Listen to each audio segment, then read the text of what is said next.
Elnur doktor, ağciyər təzyiqi uşaqlarda hansı simptomlarla özünü göstərir? Birinci, heç bir valideynə evladında akciğer təzyiqi ilə müalicə aparılmasını arzu eləmərəm. Niyə?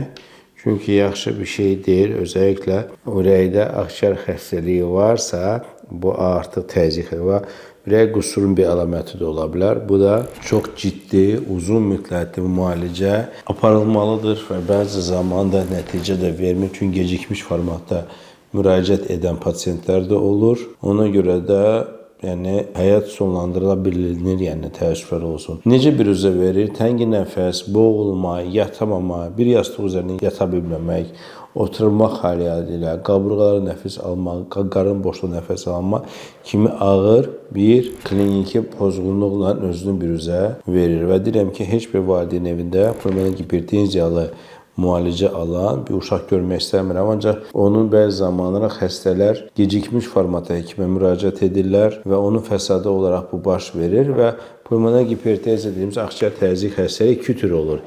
Ya primer olaraq biz bireysel olaraq akciğer özündən qaynaqlanır və ya anadan gəlmə ürək qüsurun fəsadı olaraq da qarşımıza çıxır. Ancaq hər iki haldə də yaxşı bir şey deyil. Vaxtında da müalicə aparılması qısa müddətdə o uşağı xilas eləmə payına imkan yaradır. Bu tür videoları izləmək istəyirsinizsə, şərh bölümümüzə öz fikirlərinizi, öz suallarınızı yaza bilərsiniz. Bizdə də münasib bir zaman sizə o suallarla geri bir dönüşüm eləyə bilərik. Hörmətlə Elnur İmanov.